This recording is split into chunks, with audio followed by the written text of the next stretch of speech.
Abandonar um pacote de atualizações é sempre uma má notícia para uma equipe de Fórmula 1.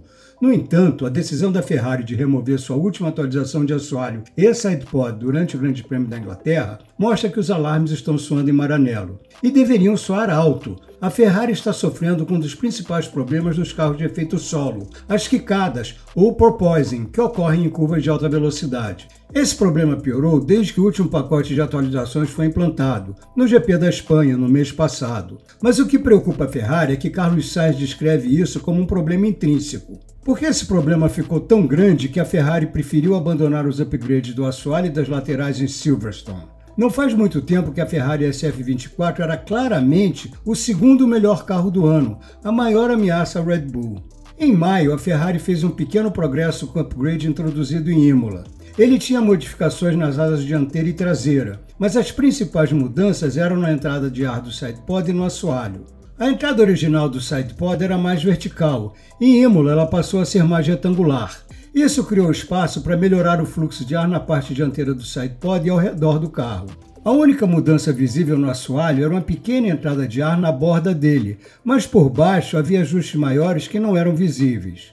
O pacote da Espanha focou em mudanças no assoalho, mas também refinou ainda mais a parte inferior do sidepod.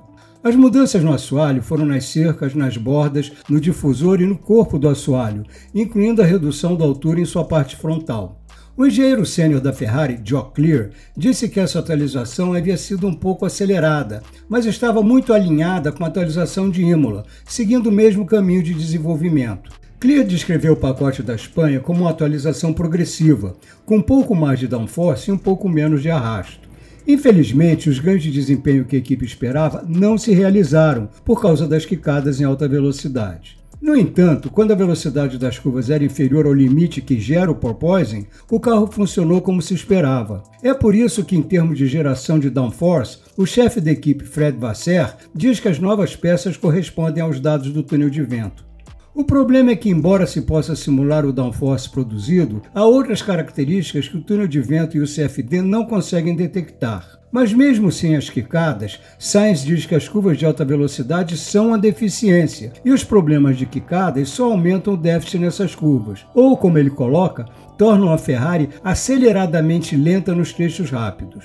O lado positivo é que a atualização estava funcionando como deveria nas curvas mais lentas. Como diz Sainz, vemos que funciona bem quando não temos porpoising. A Ferrari tentou melhorar a rigidez do assoalho no GP da Inglaterra para eliminar esse problema. Na sexta-feira, Charles Leclerc usou o pacote atualizado, enquanto Sainz usava a especificação antiga. Embora a última especificação fosse mais rápida, era visivelmente mais difícil de dirigir. No sábado, os dois carros já estavam com a especificação antiga. Ficaram mais lentos, mas mais fáceis de dirigir. Como resultado, a Ferrari foi apenas a quarta melhor equipe em Silverstone. Sainz terminou em um quinto lugar distante. Leclerc estava em sétimo quando tomou a desastrosa decisão de parar para trocar para pneus intermediários muito cedo. Ele terminou em 14º, continuando uma sequência de corridas que ele descreve como pior que um pesadelo.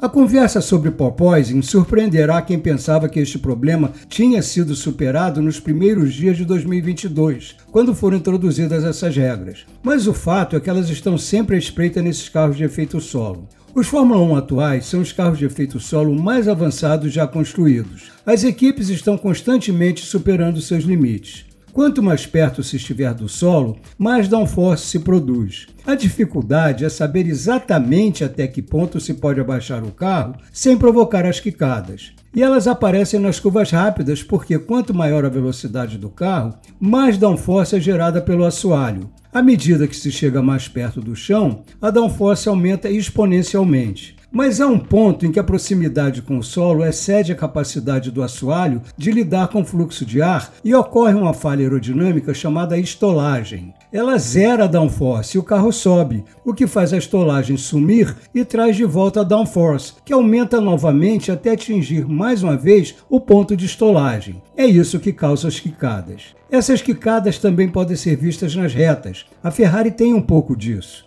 Mas em curvas sob carga lateral, mesmo os carros de Fórmula 1 ultra rígidos não conseguem se manter paralelos em relação ao solo. Um lado do assoalho sempre fica mais baixo do que o outro. E Sainz enfatiza que esse é o problema. O carro da Ferrari produz mais downforce porque tem um assoalho mais agressivo. Ele gera downforce excessiva e ela provoca as quicadas, uma coisa que a Red Bull, McLaren e Mercedes conseguem corrigir. Elas também sofrem esse fenômeno, mas conseguem eliminá-lo. Foi assim com a Red Bull na Espanha, mas a Ferrari ainda não tem como contornar esse problema. Como a Ferrari pode resolver isso? Bem, não temos essa resposta, mas a Ferrari está trabalhando em busca da solução.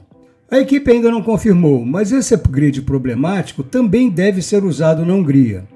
É provável que chegue lá modificado, porque está claro que é um problema fundamental que a Ferrari precisa resolver para baixar o carro o suficiente para gerar a downforce desejada sem enfrentar esses problemas. Vasseur admite que a longo prazo é provável que a utilização da Espanha tenha que ser substituída por um novo pacote que a equipe está desenvolvendo. Os experimentos na sexta-feira em Silverstone, onde os carros usaram configurações diferentes, serão cruciais nesse processo. Leclerc disse que a equipe aprendeu muito. Vasseur os comparou às experiências que a Ferrari fez no ano passado em Zandvoort, onde sacrificou o treino de sexta-feira para focar nos testes que a colocou na direção certa. Vasseur tem esperanças de que isso possa ser repetido. O problema da Ferrari é aerodinâmico, como Vasseur confirmou. Embora a suspensão desempenhe um papel importante nisso, há outro carro no grid que sugere que esse não é o problema raiz. É o Haas VF24, que tem a mesma plataforma mecânica da Ferrari graças à parceria técnica entre as duas equipes. Nico Hülkenberg chegou a superar os dois Ferraris no Qualify de Silverstone. Quando o nosso colega Ed Straw perguntou ao líder de aerodinâmica da Haas, Luca Metelli, se o carro dele sofria dos mesmos problemas que a Ferrari, ele disse que não.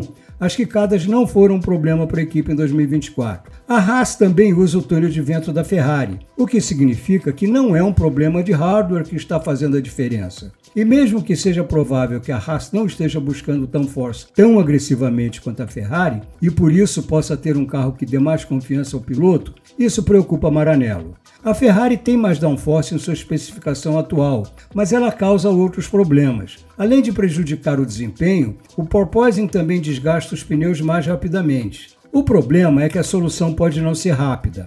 Além disso, enquanto a Ferrari luta para resolver esse problema, teve a saída do diretor técnico Enrico Cardilli logo após o GP da Inglaterra para se juntar à Aston Martin. Mas a Ferrari precisa agir rápido. Se ela pretende acompanhar as adversárias, tem que eliminar esse problema e deixar o carro bem menos propenso a porpoising. Como estão os outros carros em termos de quicadas? Bem, o Red Bull super rígido pode enfrentar esse problema, mas é fácil adaptar o carro para eliminá-lo, o que a Ferrari não conseguiu fazer. Mas às vezes a Red Bull também tem dificuldades com sua extrema rigidez lateral na traseira. Ela faz com que nem sempre se consiga adaptar à suspensão, daí suas dificuldades em Mônaco. A McLaren e a Mercedes parecem estar longe desses problemas. Já a Aston Martin tem sofrido com isso desde que introduziu seu pacote de upgrades na Espanha. A Racing Bulls não tem esse problema. No entanto, teve que abrir mão de parte da sua atualização da Espanha e só andou com 50% dela em Silverstone porque estava difícil conseguir um equilíbrio consistente nas curvas. Esse é outro problema que ocorre comumente com esses carros quando a aerodinâmica não é consistente nas curvas. O carro da Alpine tem pouca aderência dianteira e sofre com as saídas de frente. A Sauber não tem consistência em alta velocidade e lida mal com as ondulações. Na Williams falta a downforce geral, mas ela costuma andar bem em pistas de baixa exigência aerodinâmica. Já o Haas é um carro bom e consistente, mas deixa a desejar nas curvas de média velocidade. A verdade é que com essas regras sempre há limitações, mas o porpoising é a mais difícil de eliminar e é que mais afeta o desempenho. É por isso que resolver esse problema é essencial para as esperanças da Ferrari de acompanhar suas adversárias e estar em condições de lutar pelo título no próximo ano.